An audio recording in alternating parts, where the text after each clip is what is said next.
9.08 millimetre thickness দিয়ে Realme হাজির হয়েছে তাদের নতুন একটি পাওয়ারফুল স্মার্টফোন নিয়ে। পাওয়ারফুল কেন বললাম একটু পরেই বলছি।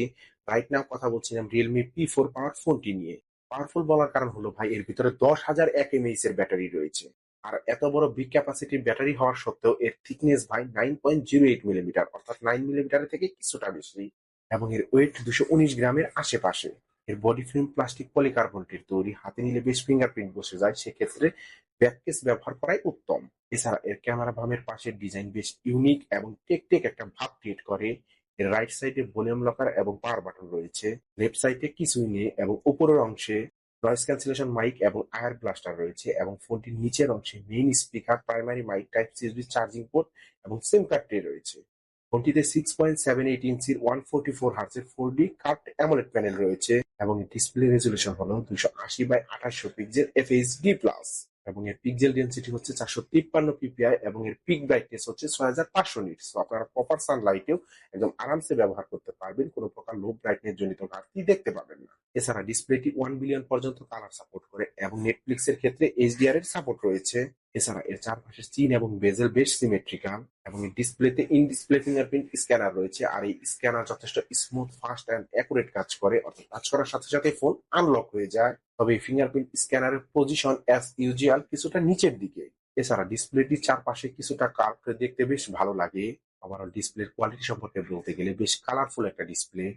একদম অ্যাকুরেট যে কালার প্রোভাইড করে তা নয়, কিছুটা ভাইব্রেট কালার প্রোভাইড করে, তবে দেখতে বেশ ভালো লাগবে।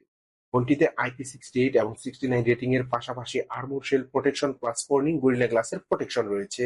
ফোনটিকে রান করছে Realme UI 7.0 based on Android 16।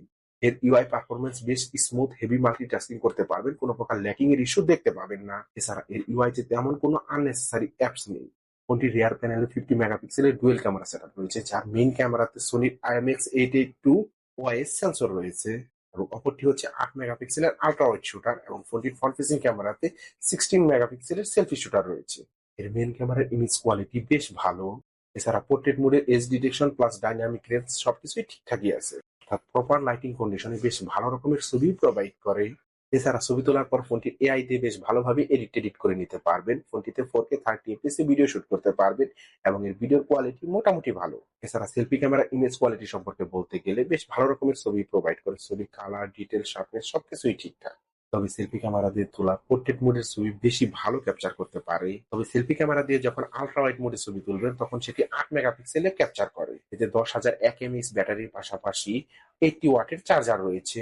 ফোনটি বেসিক ইউজে প্রায় 5 দিন পর্যন্ত ব্যাটারি ব্যাকআপ পাওয়া যাবে। তবে আপনারা যদি হেভি ইউজ করেন, অর্থাৎ long time gaming, video editing অথবা ইন্টারনেট ব্রাউজিং করেন, তাহলে প্রায় 20 ঘন্টা ব্যাটারি ব্যাকআপ পাওয়া যাবে। এছাড়া ফোনটি দিয়ে আপনার অন্য ফোনেও চার্জ করতে পারবেন, কারণ এতে 27 ওয়াটের রিভার্স চার্জিং এর সুবিধা রয়েছে। এছাড়া এতে যে ব্যাটারি ব্যবহার করা হয়েছে এটা লেটেস্ট সিলিকন কার্বনের ব্যাটারি। এর বিশেষত্ব হচ্ছে কম জায়গায় বেশি ক্যাপাসিটি নিতে পারে।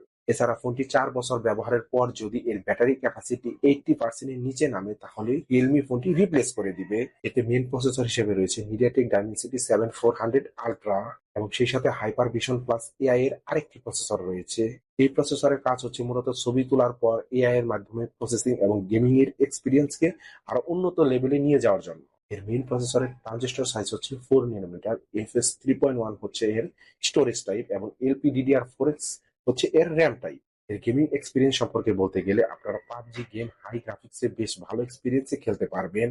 তবে যারা হাই লেভেলের গেমার আছে তাদের ক্ষেত্রে কিছুটা সমস্যা হতে পারে। অ্যাজ ইউজুয়াল সেটা সবার ক্ষেত্রে না। তবে লং টাইম গেমিং এ কিছুটা হিট জেনারেট করে, এটা অ্যাজ ইউজুয়াল স্বাভাবিক। তবে দুঃখের বিষয় হচ্ছে ফোনটি এখনো বাংলাদেশ মার্কেটে অফিসিয়ালি লঞ্চ করা হয়নি। যেহেতু ফোনটি বাংলাদেশ মার্কেটে অফিসিয়ালি লঞ্চ করা হয়নি, সেক্ষেত্রে এর দাম শিওর বলা যাচ্ছে না। এখন আসি ফোনটির ভালো দিক এবং খারাপ দিক সম্পর্কে। এর খারাপ দিক সম্পর্কে বলতে গেলে কোম্পানির ক্যামেরার দিকে আরেকটু বেশি নজর দেওয়া উচিত ছিল। এবং ভালো দিক সম্পর্কে বলতে গেলে বিশেষ করে এর ব্যাটারি ক্যাপাসিটি বেশি ভালো, এছাড়া এর প্রসেসরও বেশ ভালো। ওভারঅল ফোনটি ক্যামেরার দিক থেকে কিছুটা পিছিয়ে, তাছাড়া সব দিকেই সবকিছু ঠিকঠাক আছে। সো ফোনটি বাংলাদেশ মার্কেটে অ্যাভেলেবেল হলে কে কে নিতে চাচ্ছেন অবশ্যই কমেন্ট করে জানিয়ে দিন এবং এরকম ইন্টারেস্টিং টেক রিলেটেড ভিডিও পেতে অবশ্যই আমার চ্যানেলটিকে সাবস্ক্রাইব অথবা পেজটিকে ফলো দিয়ে পাশে থাকবেন। আল্লাহ হাফেজ।